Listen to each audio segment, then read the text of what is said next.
You think you're free, but watch what happens when someone criticizes your work, when that person you wanted doesn't text back, when the promotion goes to someone else. Suddenly you're spinning, replaying conversations, checking your phone, unable to focus on anything else. That's not freedom. That's attachment masquerading as investment, and it's costing you everything: your peace, your clarity, your power. The Stoics understood something most people never learn. The tighter you grip, the less you actually hold. Real control doesn't come from grasping harder. It comes from learning to let go. If you're ready to build unshakable calm in a world designed to shake you, this one's for you. Here's what nobody tells you about control. You never had it in the first place. You can't control whether people respect you. You can't control the market, the weather, the traffic, the opinion someone forms about you in 3 seconds. You can't control the outcome of your effort, only the effort itself. And yet you spend your entire life white-knuckling things that were never yours to hold. That's the trap. We confuse attachment with care. We think if we don't obsess over outcomes, we don't really want them. We think if we're not anxious about results, we're not trying hard enough. So we grip tighter, we refresh the inbox, we replay the conversation, we calculate scenarios in our head at 3 a.m. And all that gripping, it doesn't give you power. It drains you, because attachment isn't love. It isn't ambition. It isn't commitment. Attachment is fear wearing a disguise. Fear that without this job, you're worthless. Fear that without that person's approval, you're not enough. Fear that if you stop controlling every detail, everything will fall apart. But here's the truth the Stoics carved into stone. The moment you release your need to control outcomes, you reclaim control over yourself. And that's the only control that ever mattered. Detachment isn't giving up. It's waking up.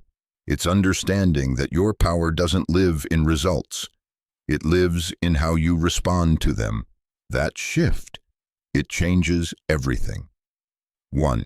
Detachment begins with honest naming. Most people don't even realize they're attached. They think they're just passionate or dedicated. But passion doesn't keep you up at night replaying a conversation you can't change. Passion doesn't make you check your phone 47 times waiting for validation. That's not passion, that's emotional dependency. The first step to detachment is naming what you're really doing. You're not following up. You're seeking approval. You're not being thorough. You're avoiding trust. You're not caring deeply. You're clinging to an outcome you can't guarantee. There's no shame in recognizing this. Everyone does it, but until you see it clearly, you can't change it. Epictetus said it plainly. It is not things themselves that disturb men, but their judgments about those things. Your attachment isn't to the thing itself. It's to what you've decided the thing means about you. That promotion, you've decided it means you're capable. That relationship, you've decided it means you're worthy. That project, you've decided it means you matter. But those meanings aren't real. They're stories. And the moment you tie your identity to external outcomes, you hand away your stability. Because now you're not just working toward something, you're depending on it to tell you who you are. Detachment starts when you stop outsourcing your worth. 2. Detachment is action without demand. People hear detachment and think apathy. They think you stop caring, stop trying, stop investing. That's not detachment, that's giving up. Real detachment is full effort without emotional hostage-taking. You do the work. You give your best. You prepare, you strategize, you show up with everything you have. But you don't make your peace dependent on the result. You don't tie your soul identity to whether it works. You release the outcome the moment you release the effort. That's the paradox most people can't wrap their heads around. You care deeply and you let go completely. Marcus Aurelius put it this way: do what nature demands. Set yourself in motion if it is in your power. Don't look around to see if anyone will know about it. Don't hope for Plato's Republic, but be satisfied with even the smallest step forward. You act, you give, you build, but you don't cling to applause, recognition, or even success. You understand that the action itself is the only part you control, and that makes it the only part that defines you. This is how you avoid burnout. This is how you keep moving when others collapse, because your fulfillment doesn't depend on external validation. It depends on internal alignment. Did you do what you said you'd do? Did you give what you had to give? That's the measure, not the reaction, not the result. The integrity of the act itself. 3. Detachment protects your emotional sovereignty. When you're attached, other people have remote access to your nervous system. Someone says something sharp and your whole day derails. A text comes in cold and suddenly you're spiraling. A plan falls through and you lose your center for hours. That's what attachment does. It makes you a passenger in your own life. You're no longer driving, you're reacting, defending, scrambling to regain composure. Detachment is the practice of closing that back door. It's deciding that no external event gets to hijack your internal state. Not because you don't care, but because you care about the right things, your clarity, your purpose, your peace. Seneca wrote, "We suffer more often in imagination than in reality." Most of your suffering isn't happening now, it's happening in your head. You're replaying what someone said, predicting what might happen, catastrophizing outcomes that haven't occurred. That's attachment. You're so fused with potential outcomes that you're living in 5 different timelines at once, none of them real. Detachment brings you back to now, back to what's actually here, not what might happen, not what you wish would happen, just this moment and what you can do with it.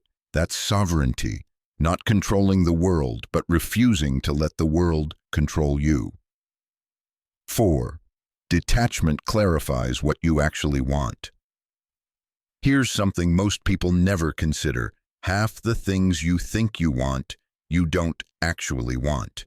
You want the validation they bring. You want the story they let you tell about yourself. You want to prove something to someone who stopped thinking about you years ago. Detachment exposes that. When you stop needing outcomes to validate you, you start to see which desires are real and which are just noise. You realize you don't actually want the corner office. You want respect. You don't actually want revenge. You want closure. You don't actually want perfection. You want to stop feeling inadequate. And once you see that, you can go after what you really need, not the substitute, the real thing. Detachment isn't about killing desire. It's about purifying it, stripping away the fear, the ego, the performance. What's left is clean fuel, real motivation, purpose that doesn't need applause. That's when your work gets better, because you're no longer creating to be seen. You're creating because it's aligned with who you are. You're no longer speaking to be right. You're speaking because the truth matters. The energy changes, the quality changes. You stop performing and start building. 5. Detachment requires practice, not perfection. You won't master this overnight. Detachment isn't a switch, it's a skill. And like any skill, it's built through repetition. You'll catch yourself spiraling over something small. You'll notice the grip returning, the mental rehearsal, the need to check and recheck. That's fine, that's expected. The game isn't to never attach, it's to notice faster, release faster, return to center faster. Start small, practice detachment in low-stakes situations. Someone cuts you off in traffic, let it go. A stranger's rude comment online, scroll past. Plans change last minute, adapt without drama. These aren't just minor moments, they're training. Every time you choose not to react, you're building the reflex. You're teaching your nervous system that external chaos doesn't require internal chaos, and over time that skill scales. The muscles you build in small moments become the strength you carry into big ones. Plato said, "The first and greatest victory is to conquer yourself." That conquest isn't one dramatic battle. It's 1,000 small decisions to stay rooted when everything around you shakes.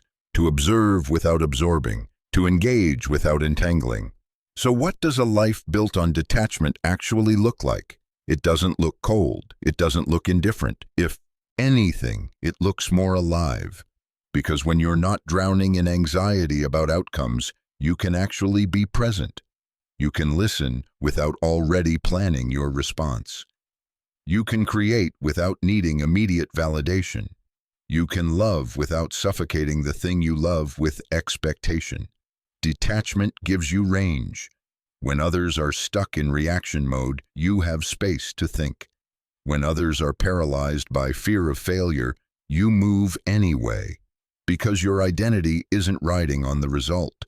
When others collapse under criticism, you listen, assess, and integrate what's useful without taking it personally. That's not superhuman. That's just what happens when you stop tying your worth to things you can't control.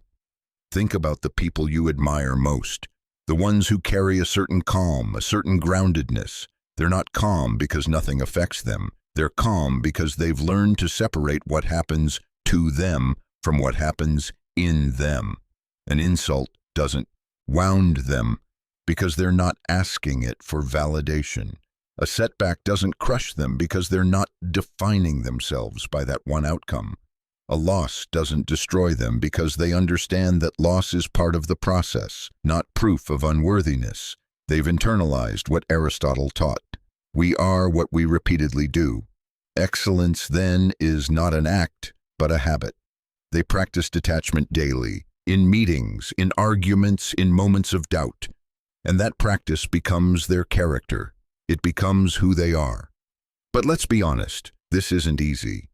There will be moments when detachment feels impossible, when someone you love pulls away and every instinct screams to chase, when a project you poured yourself into fails and the urge to spiral is overwhelming, when life doesn't reward your effort the way you expected and bitterness creeps in. In those moments, detachment doesn't mean pretending you don't care. It means feeling the disappointment fully and not letting it write your next chapter. It means sitting with the loss without making it mean you're less. It means grieving what didn't work without abandoning what still could. That's maturity. That's strength. Not the absence of feeling, but the refusal to let feeling dictate your direction. Carl Jung said, "I am not what happened to me. I am what I choose to become." Detachment is how you make that choice real. It's how you stop being shaped by circumstance and start being shaped by principle. It's how you move through life without being moved by it. And here's the part people don't talk about enough. Detachment makes you more effective, not less. Because when you're not emotionally tangled in every outcome, you see more clearly. You make better decisions. You don't panic when things shift. You don't cling to strategies that stopped working. You adapt. You pivot. You move with precision instead of desperation. Detachment isn't retreat. It's strategic positioning. You're still in the game. You're just not letting the game own you. You're still competing. You're just not tying your identity to the scoreboard. You're still building. You're just not waiting for permission to feel proud of the work. That shift? It's everything. Because now you're playing for mastery, not validation. For growth, not approval. For alignment, not applause. And that kind of focus, it's rare, it's powerful, it's the edge most people never develop because they're too busy gripping what they were never meant to hold. So here's your challenge. For the next 7 days, practice detachment in one area of your life. Pick something small. Maybe it's how you respond when plans change. Maybe it's how you react to feedback. Maybe it's how you handle a text that doesn't come. Notice the grip, notice the need, and instead of fighting it, just breathe. Let the outcome be what it is. Let the person respond how they respond. Let the result land where it lands. And notice what happens. Not to the situation, to you. Notice how much energy you reclaim when you stop wrestling with things you can't control. Notice how much clearer your mind gets when it's not tangled in 100 hypotheticals. Detachment isn't a philosophy you read about. It's a practice you live. And it begins the moment you decide that your peace matters more than your need to control every detail. The Stoics knew this, they lived it, and they left us the blueprint.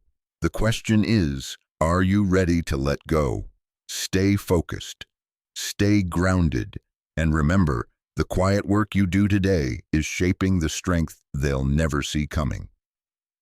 Understanding, practice, integration, empowerment.